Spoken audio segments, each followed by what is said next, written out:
Hey everyone, thanks for tuning in. If you're new here, consider subscribing. It really helps keep these stories coming. And while you're here, let me know in the comments where you're listening from. Now, sit back, relax, and let's get into the story. I was not supposed to be on Interstate 80 that morning. My original plan was simple. Drive out from Omaha before sunrise, cut west across Nebraska, drop a set of replacement parts at a farm co-op outside Gothenburg, and be home the same night. I worked for a regional outfit that serviced grain handling equipment. Bucket elevators, drag conveyors, augers, belt drives, dust collection fans. The stuff that kept corn and soybeans moving from bins to rail cars without turning a whole facility into a giant jammed-up machine. It was boring work most days. It was also steady. Farmers might stretch a season, but when a drive reducer started screaming or a bearing seized, somebody had to climb up and fix it, no matter what the news said. The news, at that point, was still just something happening in the cities. I'd heard the clips on the radio for 3 days. A hospital emergency room in Chicago overwhelmed. A police scanner recording from Kansas City that sounded like a prank. A shaky phone video out of St. Louis with people moving wrong, too fast, too loose, like their joints had forgotten what they were for. Commentators arguing about drugs, about riots, about a viral event, about anything except the obvious thing nobody wanted to say out loud. I didn't have the luxury of treating it like entertainment. I had a service van full of tools, a work order, and a manager who still believed the world ran on schedules. When I crossed the Platte River and the sky opened up into that flat, endless Nebraska morning, the highway looked normal. Semis in the right lane, pickups in the left, the occasional minivan. The wind farms out in the distance, turning slow like they always did. Grain bins catching early light, silver and quiet. Then, somewhere past Kearney, the traffic began to clump. Not a full stop, not yet. Just a weird uneven compression like the road itself had become sticky. Brake lights kept flashing in waves. People were riding bumpers, then backing off, then creeping forward again. Nobody knew why we were slowing, and that uncertainty infected the whole flow. A portable electronic message sign stood on the shoulder, the kind the state uses for construction. Its amber letters were scrolling something that didn't match the usual road work ahead language. The sign said, "Emergency. Expect delays. Follow instructions." No mention of where, no explanation. Just the sterile voice of a machine telling you to behave. I remember looking at the letters and feeling something tighten in my chest. Because that sign meant the state had deployed equipment, and the state didn't deploy equipment for rumors. By 9 in the morning, I was west of Lexington, still moving, but slower and slower. At 10, I stopped for fuel at a truck stop near Cozad, and the whole place was humming with a nervous energy that had nothing to do with coffee. The convenience store shelves were half stripped. Not empty, but wounded. Bread gone. Bottled water down to a few sad cases. People arguing quietly at the counter about whether the manager was holding back stock. I stood in line with a bottle of engine oil and a couple of protein bars, listening to a man in a seed company jacket tell someone on speakerphone that the plant had shut down because somebody bit a supervisor. Bit. That word landed on the floor between us like a dropped wrench. By noon, the sun was bright and the wind had picked up, and the traffic had stopped pretending. A solid line of vehicles stretched ahead and behind me, barely crawling. Semis idled in place. Drivers climbed down and stood on their steps, staring forward. A few people had walked up the shoulder like they thought they could scout the problem on foot. I drove another mile and saw the reason. A way station. It sat on the right side of the interstate, set back behind a long deceleration lane and an off-ramp designed to funnel trucks through like cattle. Nebraska State Patrol used it for commercial vehicle enforcement, checking weights, logbooks, safety equipment. Some stations were weigh in motion, where trucks rolled across sensors embedded in the pavement. Others required a full stop on a static scale, each axle measured by load cells under heavy steel plates. This one had both. You could see the long stretch of darker asphalt where the motion sensors lived, and beyond that, the static scale platform near a small building that looked like a roadside office with thicker windows. Normally, trucks either got waved through or pulled into lanes marked with big painted letters, Scale Inspection Bypass. Today, the lanes were jammed with everything. Semis angled wrong, box trucks half on the curb, pickup trucks pulled in like they thought it was a rest area, a school bus, a horse trailer. And in the middle of that mess, right where the inspection lane narrowed, a tractor trailer had jackknifed.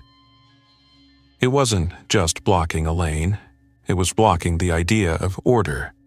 The trailer had folded across the mouth of the station like a slammed door. The cab was tilted at an ugly angle, front bumper buried into a concrete barrier. People were gathered near it in a loose knot, not helping, just staring. That's what hit me first. If there had been an accident, drivers would be shouting, waving, trying to direct traffic. But these people were still, their attention fixed on something on the ground. I slowed my van and inched forward with the rest. My hands were tight on the steering wheel. A sick kind of curiosity pulled my eyes toward the cluster. Something moved at the edge of it. Someone stumbled, then dropped to a knee. A woman screamed, not the sharp, quick scream of surprise, but a long sound of disbelief turning into terror. The knot of people exploded outward, and then I saw what they were running from. A man in a dark uniform, maybe a trooper, maybe a way station inspector, was on the ground, twisting like his body was fighting itself. Another person was on top of him, not trying to help, not trying to restrain. They were bent low, head moving in a jerking rhythm that made my stomach roll. Bit? The word came back like a taste. The person on top lifted their head. Their face was smeared, eyes wide and unfocused, jaw working like an animal's. When they looked up, it wasn't with recognition. It was with appetite. I didn't wait for my brain to catch up. I didn't wait to see whether it was staged or drugs or some nightmare prank. I threw my van into the narrow shoulder gap and cut the wheel hard toward the way station ramp. Behind me, people were abandoning cars. Doors hung open. Someone honked repeatedly, like sound could force reality to move. My van bounced over the rough lip where the ramp began, suspension groaning. I accelerated up the deceleration lane, away from the mainline traffic, away from the knot of screaming.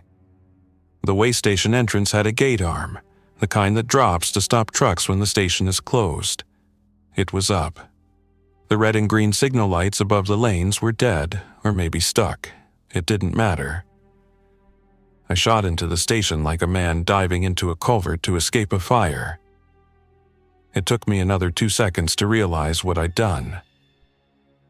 I had driven into a fenced area with one obvious exit, and behind me the interstate was turning into a parking lot full of panicking people and whatever else was out there.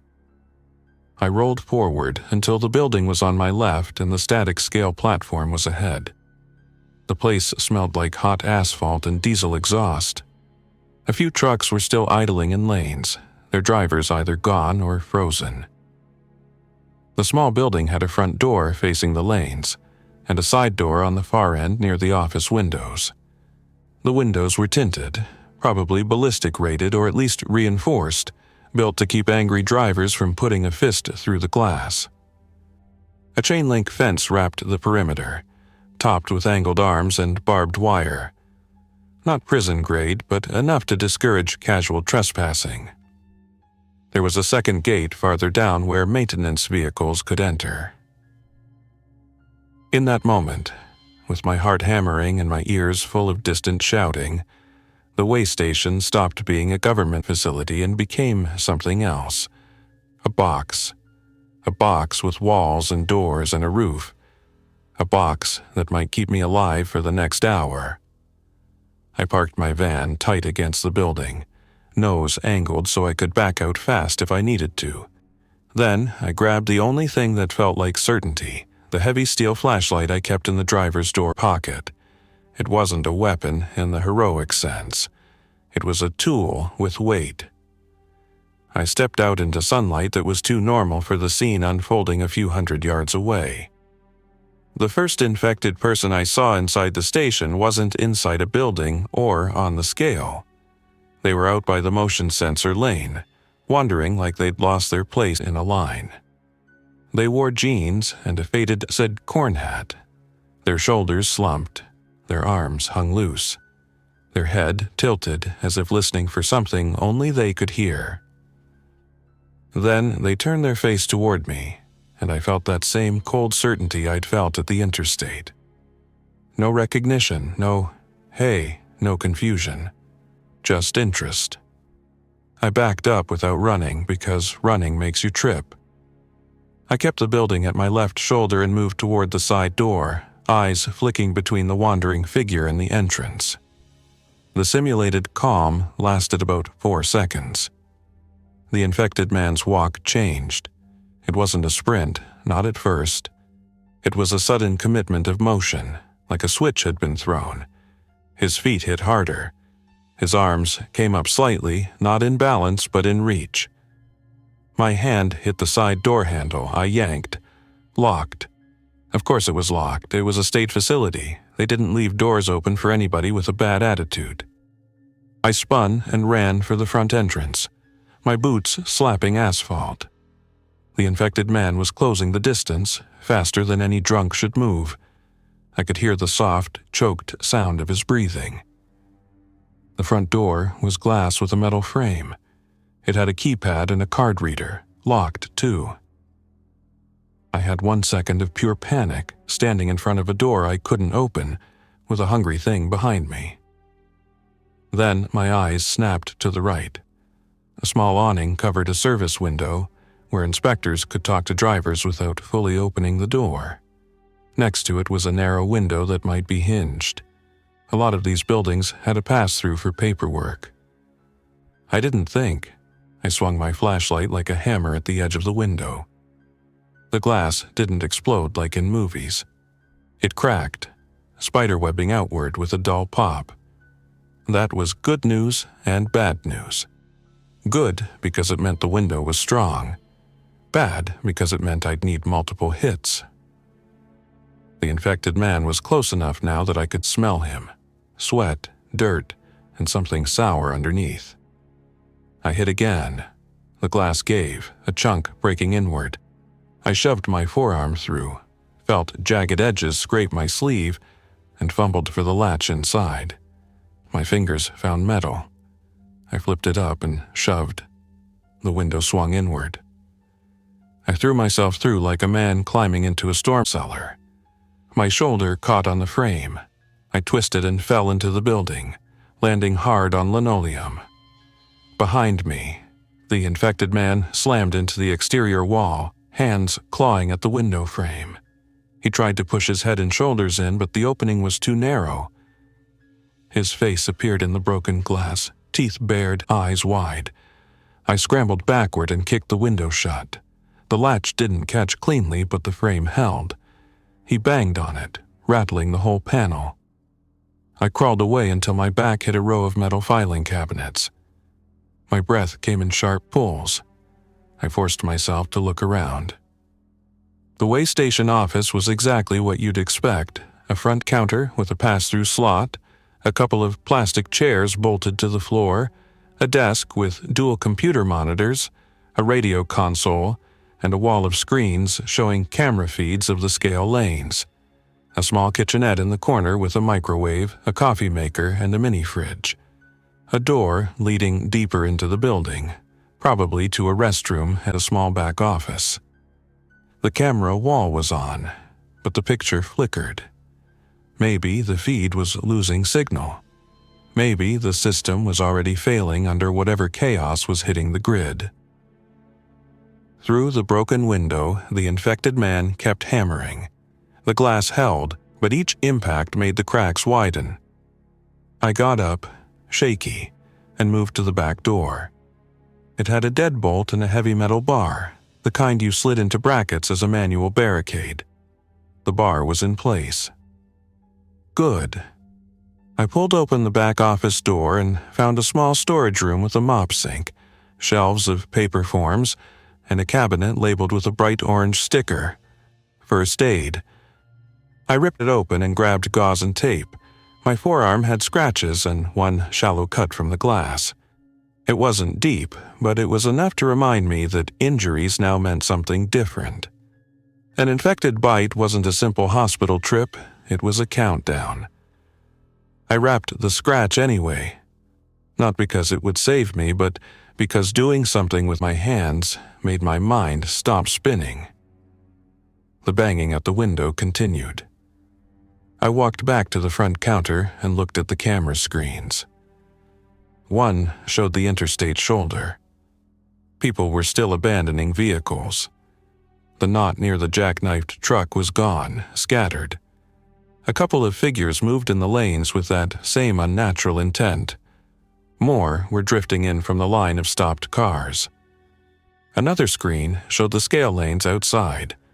A woman was running toward the building, glancing over her shoulder. Behind her, 2 infected were closing in. She reached the door, my door, the locked one. She yanked the handle and looked up, confused, then terrified as she realized it wouldn't open. She pounded the glass with both hands, screaming something I couldn't hear through the insulated window. My body reacted before my brain formed words. I rushed to the door. It was locked from the inside with a thumb turn and a deadbolt. If I opened it, I let her in. And whatever was behind her. I stood there with my hand on the lock, watching her face through the glass. Her eyes were wide and wet. She looked young, maybe mid-20s. Baseball cap, dusty boots. Her shirt had a logo I recognized from farm supply stores. She could have been a crop scout, a vet tech, a feedlot worker. Anyone who lived in this world of dirt and diesel. She looked at me, and her mouth formed a word I could read. Please. The infected behind her were close enough now that she spun and tried to run again, but she was too late.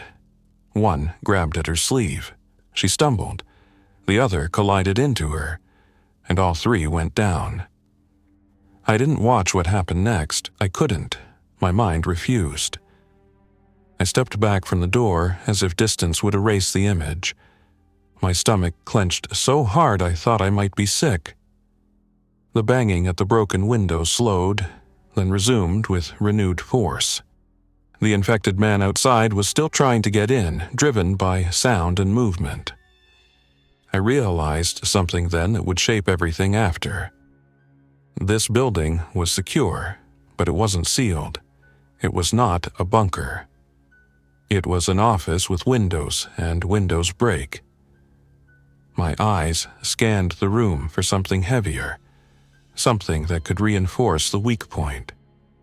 Behind the counter was a metal rolling shutter, the kind used to close off the service window. I pulled it down. It didn't cover the broken exterior window, but it blocked the interior pass-through, giving me a barrier between the lobby and the office area. Not much, but better than nothing. In the storage room, I found a stack of traffic cones, a folding barricade sign, and a box of heavy-duty zip ties. In another corner, leaning against a wall, were 2 old plywood sheets, probably used for temporary repairs or to block wind. I dragged one plywood sheet to the broken exterior window. The infected man banged again, and the whole frame rattled. The glass was still there, but it was weakening.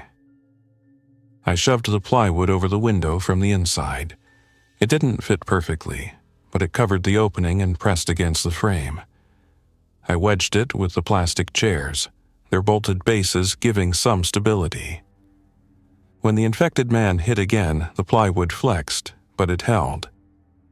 I leaned my forehead against the cabinet and let out a long breath. The first phase of survival is always the same: stop the immediate bleeding. After that, you discover the real problem, which is time. Time is what kills you. Time gives you hunger and thirst. Time makes your batteries die and your fuel go stale. Time makes your mind wander into corners it can't get out of. Outside, time was making the highway collapse. I returned to the camera wall and watched. The traffic jam had become a junkyard in motion. Vehicles were not just stopped, they were abandoned in patterns of fear. Doors open, trunks popped. Some people had tried to drive around on the shoulder and gotten stuck.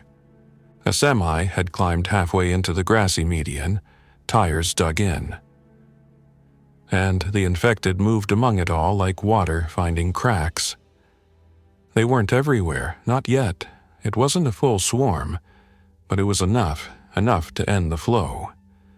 I kept watching until my eyes burned. Then I did what my old supervisor used to tell new guys on a job site: make a list, or you'll forget something important.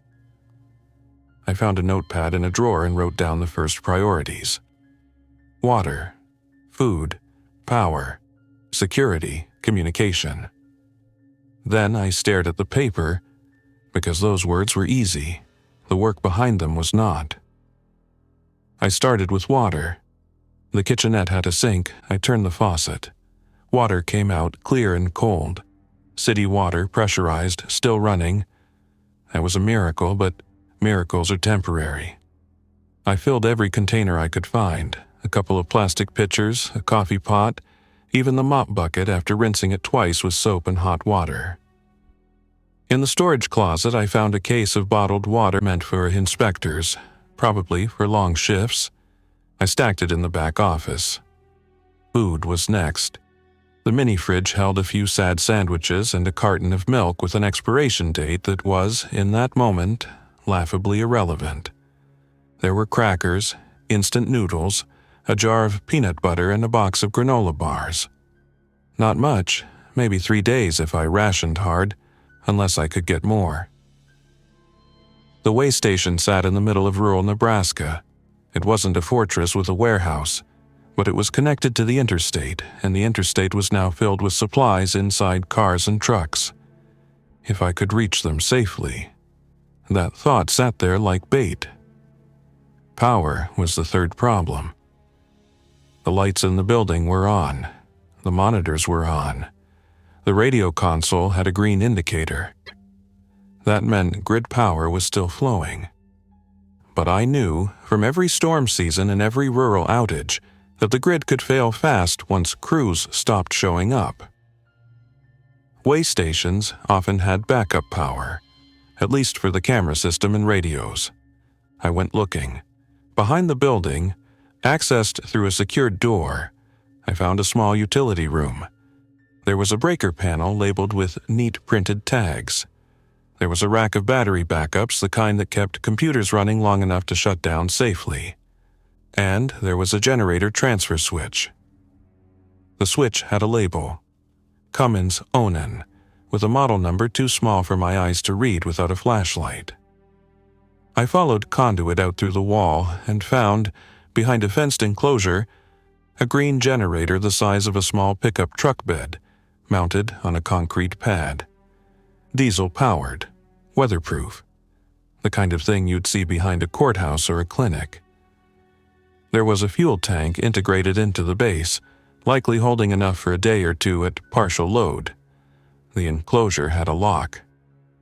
I checked my pockets. Keys? Nothing. Back inside, I rummaged through drawers until I found a key ring labeled Facility with a bright plastic tag. Somebody had left it in a desk like they planned to come back after lunch. I went back out, unlocked the generator enclosure, and opened the access panel. The generator was intact. Oil level looked okay. Coolant reservoir had fluid. Belt tension looked decent. The diesel tank gauge read just under half. Half a tank? That was both comforting and terrifying. Comforting because I had backup power. Terrifying because half a tank was not a long-term plan. Security was the next category and the most immediate. The building had 2 main doors and at least one vulnerable window I'd already reinforced. The cameras gave me visibility, but cameras don't stop anyone. They only tell you what is coming. I did a full walk-around inside, checking every window, every latch. Most were reinforced. One small bathroom window was high, narrow, and covered with a metal grate. Good. Then I went outside again because the fence mattered. It wasn't tall enough to stop a determined person, but it was tall enough to slow an infected, especially if the infected were driven more by simple pursuit than by cleverness. I followed the fence line. The main vehicle gate was open. That was a problem. If infected wandered in, they could reach the building. The gate had a motor housing and a manual latch. I pulled it closed, straining as it rolled. The metal wheels squealed. I slid the latch into place and looped it with chain I found in the maintenance shed, then tightened it with a padlock.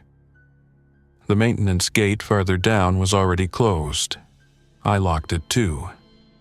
For the first time since I'd fled the interstate, I felt like I had created a boundary. Not safety. A boundary. Communication was last, and I had the least hope for it. The radio console looked like a typical state setup. A land mobile radio, probably on a statewide public safety network. A base station microphone. A speaker. Maybe it could reach a trooper. Maybe it could reach nobody. I picked up the microphone and pressed the transmit button. My voice sounded too loud in the empty room. This is a civilian at the westbound way station on Interstate 80, near Gothenburg. If anyone can hear me, please respond. I released the button. Static. Nothing. I tried again, cycling through channels listed on the laminated card taped to the console. The names were bureaucratic and specific. State Patrol, OPS Commercial Enforcement Maintenance Emergency. On one channel I heard fragments, broken voices, clipped, distorted like the network was overloaded. Units, not responding. Roadblock, inbound. Avoid, do not engage. Then a long burst of static. I sat down in the inspector chair behind the desk and stared at the camera feeds. I was inside a small building beside a dead highway, watching pieces of the world fall away. And the worst part wasn't the infected. The worst part was the silence between moments. The stretches where the only sound was the hum of the building and the distant wind hitting chain-link fence. That's where your mind starts to talk. It tells you to go outside. It tells you to run. It tells you to hide. It tells you are already too late. I forced myself back into motion. When the world collapses, you survive by staying busy until being busy becomes your new normal. By late afternoon, the highway beyond the fence had shifted from chaos to abandonment. The infected still moved among vehicles, but the living had thinned. The running had stopped. Anyone still alive out there had either escaped into fields and ditches or had made a choice I didn't want to imagine. Inside the station, the camera feeds flickered again. One screen went black, then returned. Another showed horizontal lines like interference. I checked the digital video recorder, the metal box that stored footage. Its hard drive light blinked steadily. It was still recording, still trying. I thought about what it meant to have evidence now.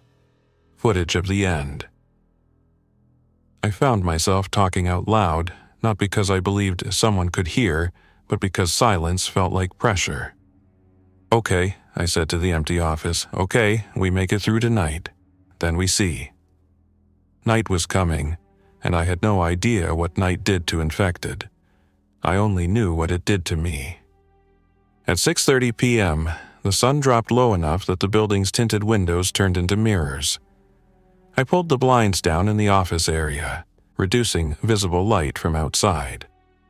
I didn't want to be a glowing box in a dark field. I ate 2 protein bars and half a bottle of water, then forced myself to stop. Rationing was a cruel game, but it was a necessary one. Around 7:15 p.m., movement returned on the camera that faced the interstate's shoulder. A group of 3 people was walking along the right-of-way, keeping distance from the jammed cars. They moved in a tight, careful line. One carried a backpack. Another held something long that looked like a tool. They were not infected. Their heads moved with awareness. They paused, watched, then moved again. When they reached the way station entrance ramp, they stopped. The first person pointed toward the building. The second person shook their head, then pointed at the fence gate.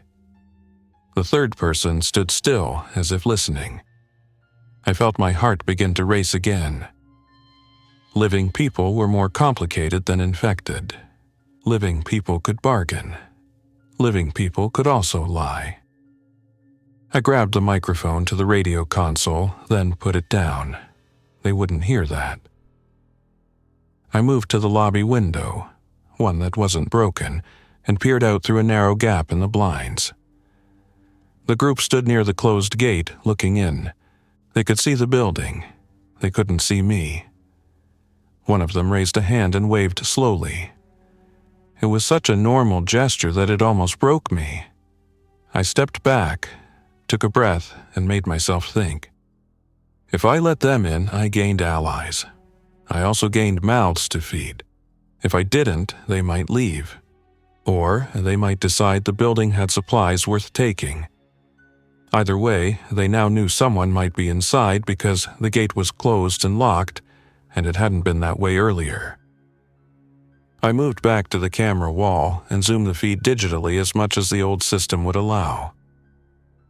The first person looked like a man in his 40s, wearing work pants and a high-visibility vest. Maybe a road crew, maybe a co-op employee. The second person was smaller, possibly a woman, wearing a hoodie under a denim jacket. The third was a teenager or young adult, thin, with a baseball cap pulled low. The long object was not a rifle, not from what I could tell. It looked like a metal pry bar or a fencing tool. They weren't acting aggressive. They were acting cautious. I made my decision the way you make most decisions when you're scared. I chose the one that felt less like surrender. I went to the front door and unlocked only the top lock, leaving the deadbolt engaged. Then I spoke through the glass loud enough to carry. "Hey, stop there, don't come closer." All 3 froze. The man raised both hands, palms out. "Thank you," he said. His voice muffled but clear. "We saw the gate was closed. We didn't know if someone was inside." "Someone is," I said. "Me." He nodded slowly, like he didn't want to spook a wild animal. "We're not looking for trouble," he said. "We're just trying to get off the road." I swallowed. My throat was dry. "Where are you headed?" I asked. He glanced back toward the interstate as if the answer was obvious. "Anywhere but there," he said. "We came from Lexington. It's not good." I stared at his face through the glass. He looked exhausted, dust on his cheeks. The woman beside him had her arms folded tight around herself, not cold, just bracing. The younger one kept glancing left and right, scanning for movement. "Do any of you have bites?" I asked, and hated myself for how harsh it sounded. The woman flinched, but the man didn't get offended. He nodded like he understood. "No," he said, "no bites, no scratches. We've been careful." "Prove it," I said, and then realized how impossible that was. The man lifted his sleeves, showing forearms. The woman did the same. The younger one hesitated, then raised his sleeve too. skin, dirty and sunburned, but intact. I didn't open the door yet. "What are your names?" I asked. The man nodded again. "Caleb. Caleb Worth. I work maintenance at the ethanol plant outside Gothenburg." The woman cleared her throat. Marla Jensen.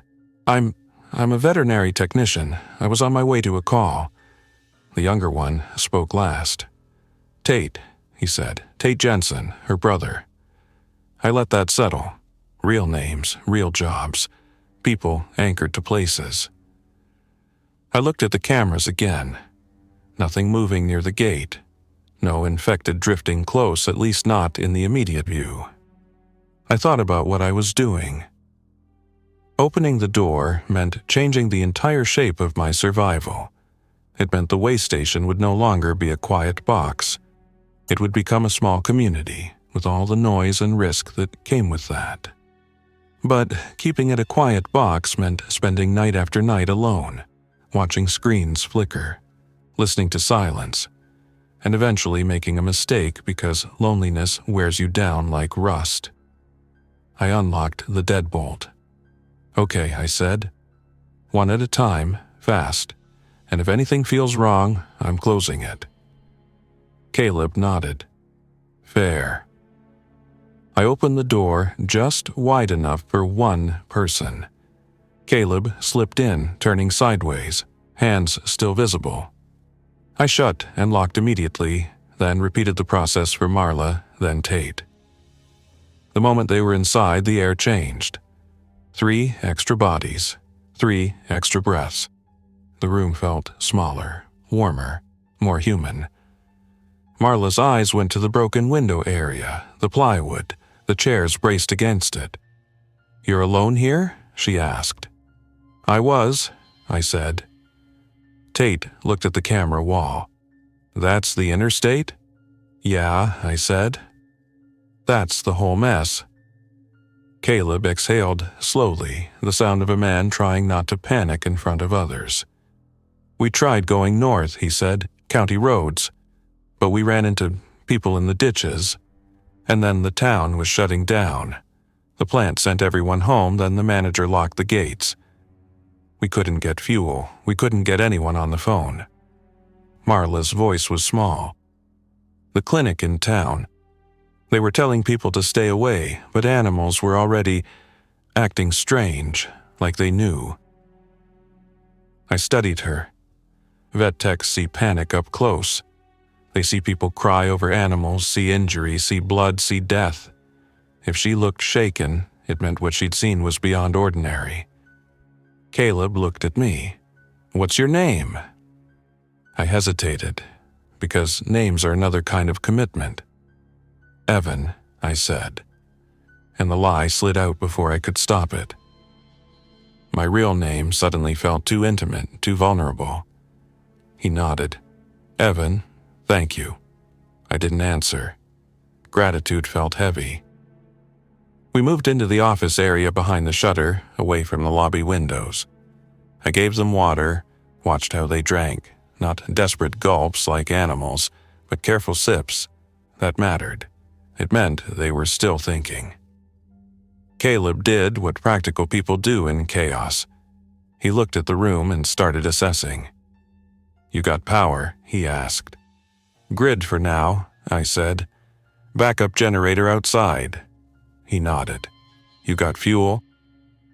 "Half a tank in the generator base," I said. "That's it, unless we find more." Marla looked at the kitchenette supplies. "Food?" "Not much," I admitted. "Inspector snacks, a case of water, some noodles." Tate shifted, nervous energy vibrating in him.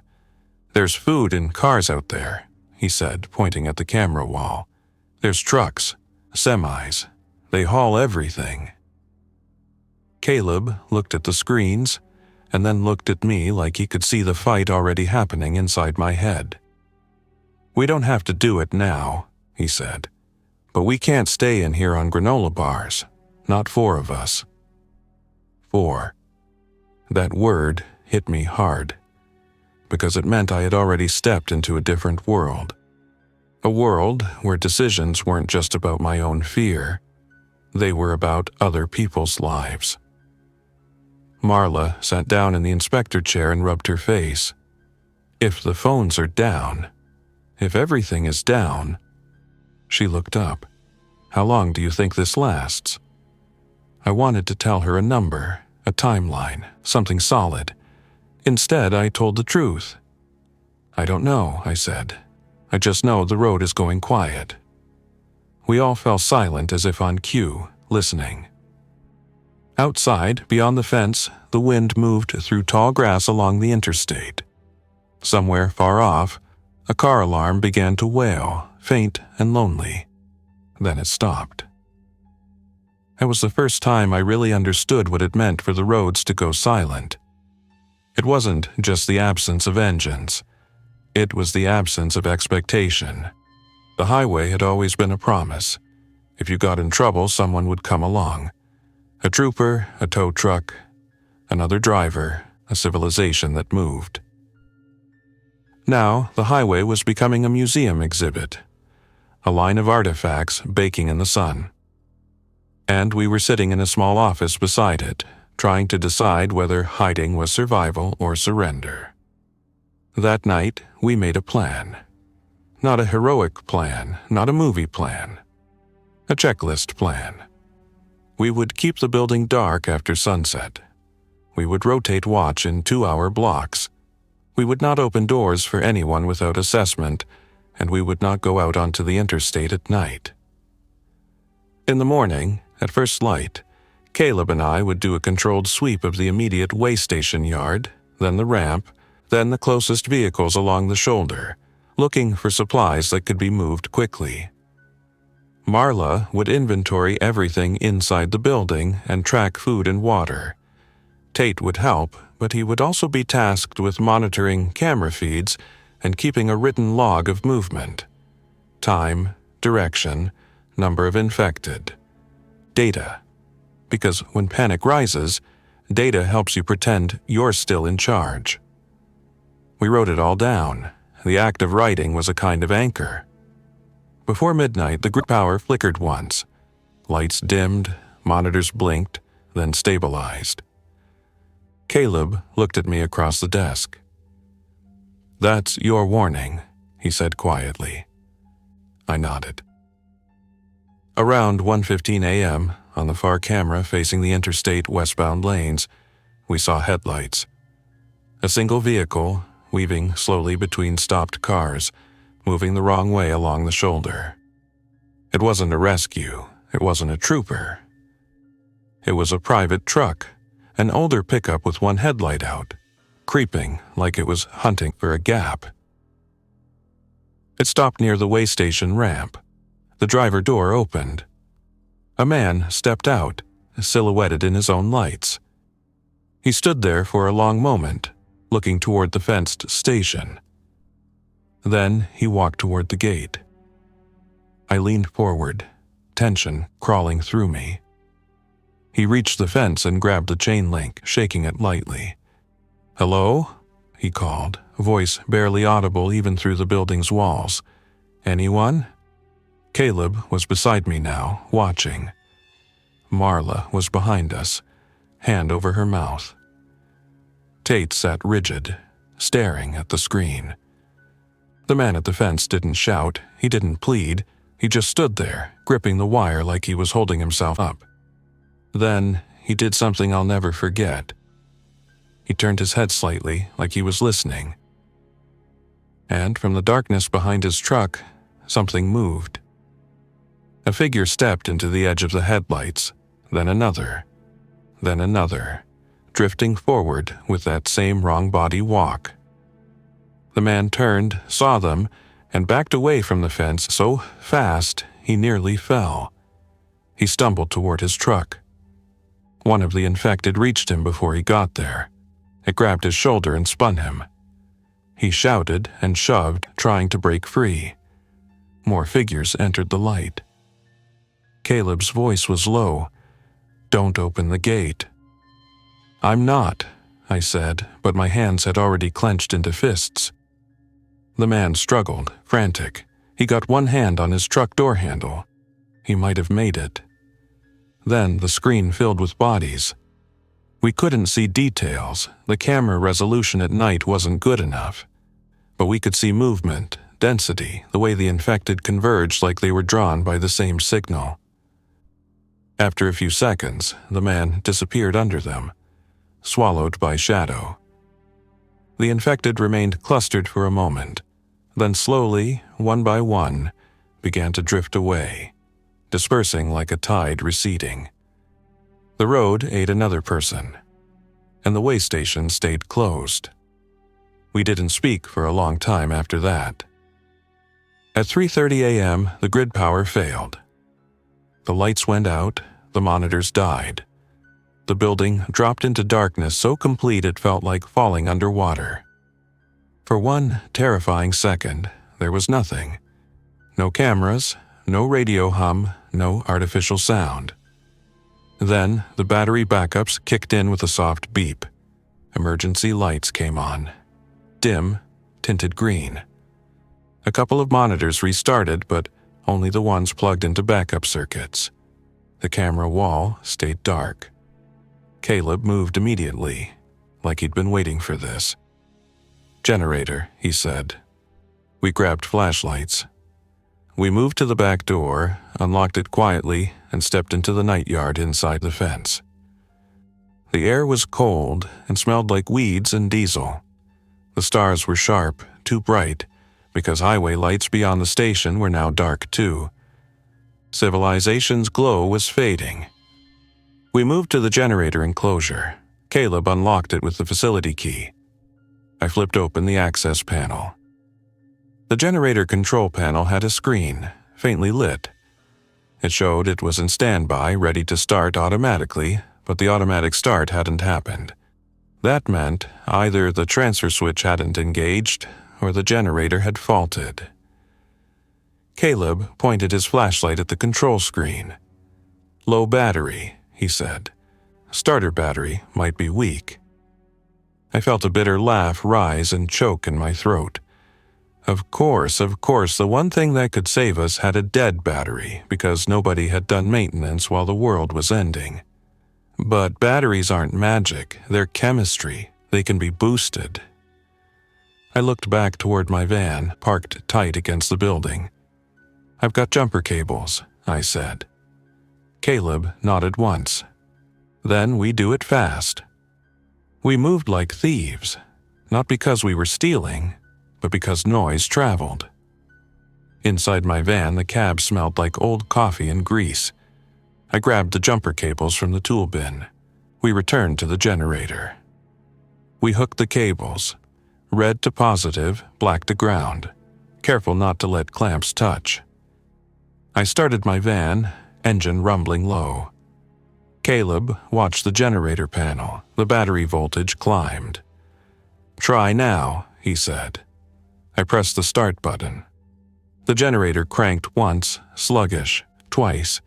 Then it caught, coughing, then settling into a steady diesel thrum that felt like the heartbeat of a machine that wanted to live. A moment later, the transfer switch clicked inside the building. Lights inside brightened. The emergency green glow was replaced by normal light. We didn't cheer, we just stood there in the dark yard, listening to the generator's steady sound. The world had shifted again. We were no longer on the grid. We were on borrowed fuel and a machine we had to keep alive with our own hands. Back inside, we shut down non-essential circuits, turning off anything that wasn't needed. Extra lights, some monitors, the coffee maker, the microwave. The camera wall remained mostly dark, but a couple of feeds returned through the backup circuits, enough to watch the gate and the immediate lanes. Marla made a note in the log. Grid down, generator running, fuel unknown. At dawn, when the first gray light seeped into the sky, the interstate looked different. The panic had burned out. The vehicles remained, but they were quiet now. No honking, no shouting, no movement except occasional drifting figures.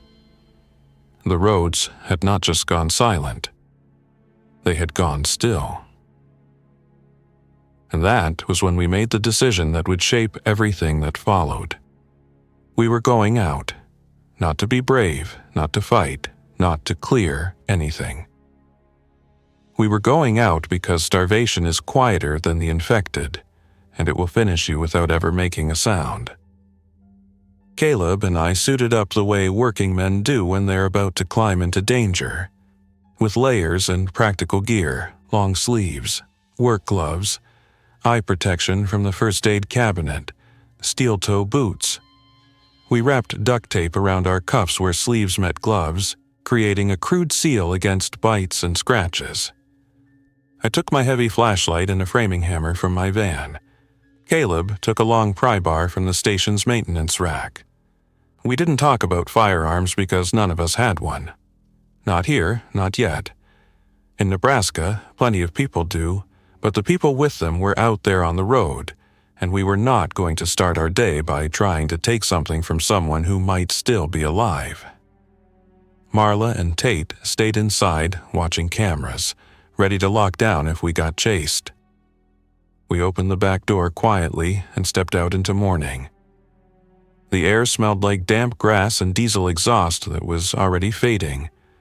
We moved toward the ramp, staying inside the fence line as long as possible. We scanned constantly, not just ahead, but to the sides, because danger doesn't announce itself with a soundtrack.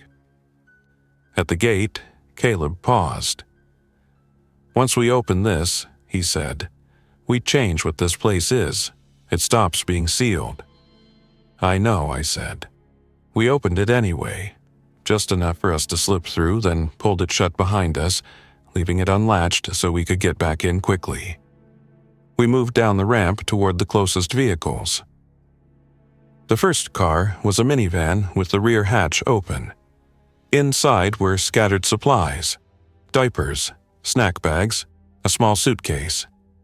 That told a story without words. Someone had been trying to grab what mattered. The second vehicle was a semi with a livestock trailer. The trailer vents were open. Inside it was empty.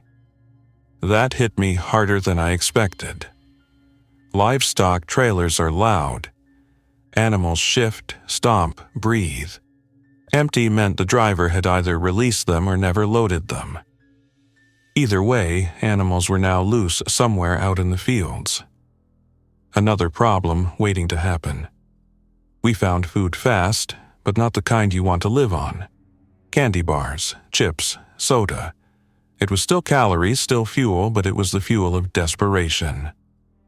We moved vehicle to vehicle, selecting items that were easy to carry and unlikely to spoil.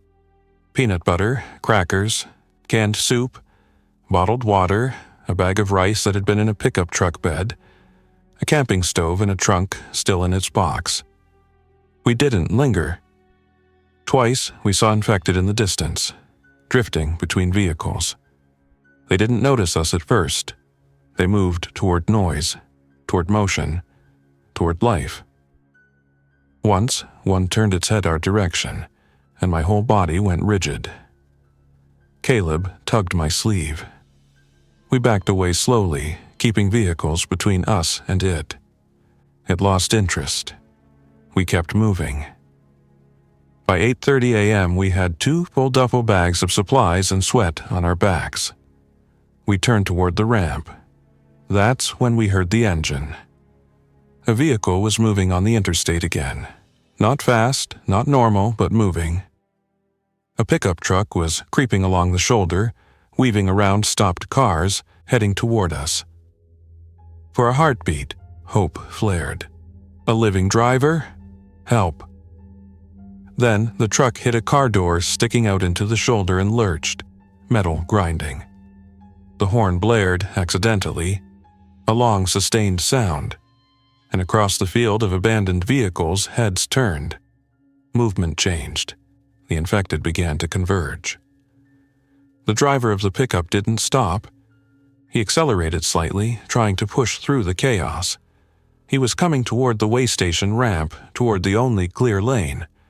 Toward us. Caleb's voice went tight. "We need to go, now." We ran up the ramp, not full sprint but fast enough to hurt.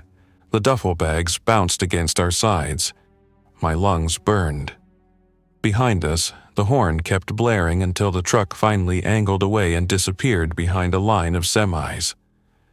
But the damage was done. The infected were moving now, not drifting. A cluster peeled off the highway and began coming up the ramp, straight toward the gate. We reached the gate and shoved it open. Caleb threw his duffel bag through first. I followed. We slammed the gate shut behind us. The infected hit the fence less than 10 seconds later. They grabbed the chain link and shook it, faces pressed close, eyes wide. The fence held, but the sound, hands on wire, bodies pressing, the metallic rattle, was like someone dragging chains across my nerves. Marla and Tate watched from the lobby window, faces pale. Caleb slid the latch and locked it, hands trembling. We staggered back to the building and got inside, bolting the doors, pulling blinds, shutting down lights again. We had supplies. We had also just learned a hard truth. The way station could be a shelter, but the road was still connected to it like a vein. Anything loud on the highway could send trouble right to our door. As Marla inventoried the food and Tate scribbled notes in the log, Caleb sat down across from me and rubbed his hands together. "You see what's happening?" he asked quietly. "The road is bait," I said. He nodded. "And we're sitting next to it." I looked at the camera feed of the gate. The infected had lost interest and wandered off again, but the memory of them hitting the fence stayed in my body like an aftershock. Outside, the interstate continued to empty, not because cars were moving, but because the living were disappearing. The highway was becoming a long, silent line of abandoned life. And our little building beside it was no longer just a refuge. It was a watchtower on the edge of a dying world. That afternoon, while the generator hummed and the wind rattled the fence, we had the conversation we'd been avoiding since we first locked the door. Staying hidden might keep us alive for a while. But staying hidden might also turn into surrender, one quiet day at a time until we woke up and realized we had survived the outbreak only to be defeated by isolation. And somewhere in the back of my mind another thought kept growing louder. If we could hold this way station, if we could control the gate, manage noise, run power, collect supplies, then maybe, just maybe, this place could become more than a box. It could become a point of order on a dead road. A place that watched the world vanish mile by mile, and chose, at the last moment, not to vanish with it. Thanks for listening. If you enjoyed this story, don't forget to like and subscribe. Your support keeps these creepypastas coming. Until next time, stay alert, stay safe, and never ignore the feeling that something is watching.